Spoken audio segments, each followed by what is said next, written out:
Hi. So today's question is ASCII range sum. इसकी difficulty medium है। इसमें क्या करना है कि जो हमें गिवन स्ट्रिंग है ना, उसमें से हमें वो कैरेक्टर फाइंड करना है जो एक से ज्यादा बार स्ट्रिंग में अकर किया है। जैसे कि इसमें कौन सा अकर किया गया है, ए और बी जो है उसकी अकरेंस एक से ज्यादा है। तो हमें पहले तो कैरेक्टर फाइंड करना है जिनकी फ्रीक्वेंसी मोर देन वन है। उसके बाद उनके बीच में जो कैरेक्टर्स हैं उनका एस का वैल्यू निकालना है और एस का वैल्यू को सम करना है और ये दे देना है। तो ये वाला जो नंबर है 293, ये सम है ए के बीच में जितने भी कैरेक्टर्स हैं, लाइक बी ए सी की जो भी एस का वैल्यू है ना, उनका सम है 293। उसके बाद बी जो है वो दो बार अकर कर रहा है, तो बी के बीच में कौन सी वैल्यू है, ए, तो इनकी एस का वैल्यू का जो सम है वो 294 है। ऐसे ही इसमें भी हुआ है, ए इधर है और ए इधर भी है, दो बार ए की फ्रीक्वेंसी है। ए के बीच में क्या क्या है, सी और डी, तो सी और डी की जो एस का वैल्यू है उसका सम करेंगे तो 197 आ जाएगा।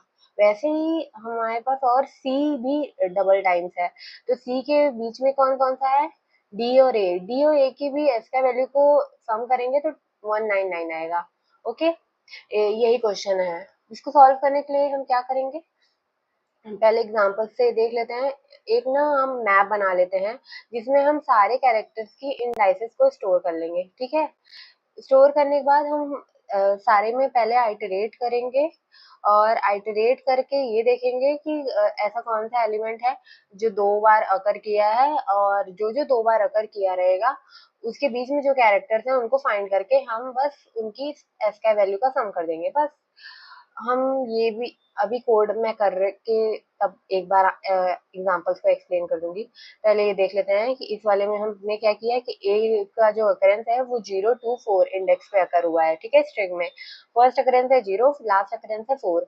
इन दोनों के बीच में जो जो कैरेक्टर्स हैं वो ये तीनों हैं, इन तीनों को सम करके 294 आ गया, तो इसको हम रिटर्न कर देंगे अपने गिवन वेक्टर में। उसके बाद बी है, बी की भी अकरेंस मोर देन वन है, 105 इंडेक्स पे अकर किया है। इसके बीच में कितने कैरेक्टर हैं, ये तीनों, इन तीनों की एस के वैल्यू को सम करेंगे तो ये आ जाएगा। ठीक है, और ये हमारा आउटपुट हो गया। ऐसे ही इसमें भी हम कर रहे हैं, ए की जो भी ए इधर अगर किया है, इधर 0 और थर्ड इंडेक्स पे अकर किया है, इसके बीच में सीओडी है, सीओडी की एस का वैल्यू ये है, तो इसको सम कर देंगे, फिर इन दोनों का एरे को आउटपुट कर देंगे। That's it. अब इसका एक कोड करके दिखाते हैं। देखो, सबसे पहले ना हम साइज ले लेते हैं स्ट्रिंग की, एस डॉट साइज, जिससे हम स्ट्रिंग के साइज स्टोर करेंगे एन में। उसके बाद हम एक अनऑर्डर्ड मैप बना लेते हैं। अनऑर्डर्ड मैप में हम क्या कर रहे हैं, सारे कैरेक्टर्स की ना फ्रीक्वेंसी को स्टोर करेंगे। देखो, फ्रीक्वेंसी को नहीं इसमें स्टोर करना है, हमें ना इसमें इंडेक्सेस स्टोर करने हैं कि वो कहाँ कहाँ आकर किया है। तो हम वेक्टर बना ले रहा है, हर एक कैरेक्टर का ना हमें इंडेक्स स्टोर कर देना है यहाँ पे। ठीक है, जैसे कि ये वाला ऐसे बनेगा, इसका जो अनऑर्डर्ड मैप है ना ऐसे बनेगा।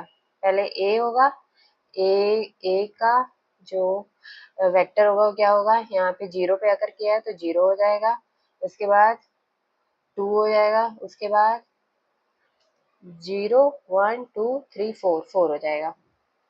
ठीक है, ये हम स्टोर कर लेंगे यहाँ पे। ऐसे ही सारे एलिमेंट्स का हमें इंडेक्स स्टोर करना है इस वाले अनऑर्डर्ड मैप में। ठीक है, एक हम ना वेक्टर को डिफाइन कर देते हैं इंट टाइप का, इसका नाम हम रिजल्ट करते हैं, जिसमें हम सारे एस का वैल्यू का सम स्टोर करेंगे। ठीक है, फॉर लूप चलाते हैं।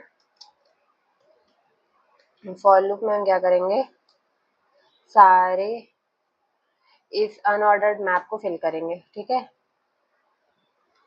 एस आई ये हमारा की हो गया, और जो हमारा वैल्यू है वो एक वेक्टर है, तो उसमें हम इंडेक्स को पुश कर दे रहे हैं। ठीक है, ताकि सारे इंडेक्स को स्टोर कर लें। उसके बाद हम सारे एलिमेंट पे आइटरेट करेंगे, और देखो एलिमेंट पे आइटरेट करके हम ये देखें, indices is equal to p dot second, क्योंकि हमने अपने वैल्यू पे क्या स्टोर किया है, सारे एलिमेंट्स के इंडेक्स स्टोर किए हैं। ओके, तो हम उसका वेक्टर डिफाइन कर लिए, ठीक है, सारे एलिमेंट पे आइटरेट करते रहें। इन फर्स्ट डिफाइन करेंगे, फर्स्ट पे ना इंडाइसेस का फ्रंट, क्योंकि वो एक वेक्टर है ना, तो फ्रंट मतलब पहला एलिमेंट रिटर्न कर दे, स्टोर कर लेंगे। इंट लास्ट पे हम ना इंडाइसेस का लास्ट एलिमेंट स्टोर कर लेंगे, ठीक है। इंट सम एक डिफाइन कर लेते हैं जिसको 0 स्टोर कर लेते हैं। देखो हमने यहाँ पे फर्स्ट और लास्ट क्यों बताया, इस वाले इसमें फॉर लूप समझ में आ जाएगा। देखो इंडाइसेस की साइज जो है ना, वो जिनकी भी 2 से या 2 से बड़ी रही, सिर्फ उन पे हम ये फॉर लूप लगाएंगे। हम ऐसा क्यों कर रहे हैं, क्योंकि देखो अगर इंडाइसेस की जो साइज है, यानी कि जो सेकंड वेक्टर रहेगा ये वाला हमारा वेक्टर जो है ना, हमारे मैप की जो वैल्यू है वेक्टर, उसकी अगर साइज 2 से ज्यादा नहीं रहेगी तो उसमें ट्रेवर्स करने का कोई फायदा नहीं हुआ। क्योंकि देखो सी है, सी की साइज सिर्फ एक ही है, तो 1 में तो कोई एलिमेंट रहेगा ना, बीच में कोई एलिमेंट रहेगा ही नहीं। और अगर हमारी जो ये इंडाइसेस है, यानी कि की है, उसकी वैल्यू अगर 2 या 2 से ज्यादा रही तो उसके बीच में एलिमेंट्स होने के चांसेस हैं। नहीं, अगर एलिमेंट सिर्फ साइज 1 रही तो एलिमेंट होने के कोई चांसेस ही नहीं रहे, वो खुद ही एक है तो उसके बीच में एलिमेंट कहाँ रहेंगे, और हमें सम बताना है बीच के एलिमेंट का। अब देखो फॉर लूप हम लगाएंगे, int i is equal to, i में क्या डिफाइन करेंगे हम, फर्स्ट प्लस 1। प्लस 1 हमने क्यों डिफाइन किया, देखो अगर हमारा ये वाला एलिमेंट है तो हम यहाँ बी और ए और सी का वैल्यू स्टोर करेंगे ना, तो जो भी इंडेक्स इसकी है वो +1। तो इंडाइसेस डॉट फ्रंट पे क्या हो जाएगा, हमें फर्स्ट वाली इंडेक्स मिल जाएगी, उस की फर्स्ट इंडेक्स मिल जाएगी जहां वो स्ट्रिंग पे अकर किया है, तो वो इंडेक्स +1। तब जाके हम उसके मिडिल वाले एलिमेंट पे आएंगे, ठीक है। तो इसलिए हमने स्टार्टिंग किया फर्स्ट +1 से, ओके, आई लास्ट, ठीक है, क्योंकि हमें लास्ट एलिमेंट तक नहीं जाना है, हमें उसके बीच के इंडेक्सेस फाइंड करना है, तो इसलिए हमने लास्ट, जब तक लास्ट ग्रेटर है तब तक हम उस पर आइटरेट करेंगे। उसके बाद देखो हम एक सम, जो सम हमने बनाया था ना, उसी में हम इंट सारे ना उसके बीच की जो वैल्यू है उनके एक्स का वैल्यू स्टोर करा लेंगे, बस। अब देखो if sum is greater than 0 तो result dot push back sum, ठीक है। ये हमने क्यों किया, ये हमने ना एक एज केसेस के लिए किया, ये एज केसेस जैसे देखो ए की वैल्यू यहाँ 2 है, तो ये अगर ए 2 बार अकर किया है तो ये वाली कंडीशन तो सेटिस्फाई हो जाएगी, तो ये अंदर आ जाएगी। पर ए के अंदर कोई वैल्यू नहीं है ना, ए के between there is no value, so इसका आंसर अगर 0 से ज्यादा रहा सम की वैल्यू तो ही ये पुश बैक होगी, क्योंकि हमें ना सम बताना है ना एलिमेंट के, उसके बीच में एलिमेंट होने चाहिए, उन कैरेक्टर्स के, उन कैरेक्टर्स के एलिमेंट का एस का वैल्यू का सम होना चाहिए, तो ये सम है। इसीलिए हम यहाँ पे अगर ए साथ में रहा तो उसके बीच में कोई कैरेक्टर ही नहीं रहेगा, तो कैरेक्टर नहीं रहेगा तो इसका वैल्यू भी नहीं रहेगी। और हमें यहाँ बताना है return all such non zero sum, non zero sum बताना है, इसीलिए हम ये वाला एज केस लगा रहे हैं। अगर ए साथ में रहा तो जो सम होगा वो 0 हो जाएगा, तो उसको स्किप कर देना है, ठीक है।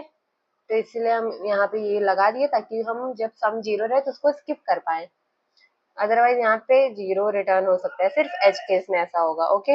ये अगर ये हम नहीं लिखेंगे तो भी ये कोड बहुत सारे केसेस को सेटिस्फाई करेगा, पर कुछ टेस्ट केस सेटिस्फाई नहीं होगा जिसमें जो डबल अकरिंग कैरेक्टर है वो साथ में है। उसके बाद रिटर्न क्या करा देंगे, रिजल्ट, रिजल्ट या compile and run to see if there is any error in our code. It is satisfying. Let's submit it. Thank you. Bye bye.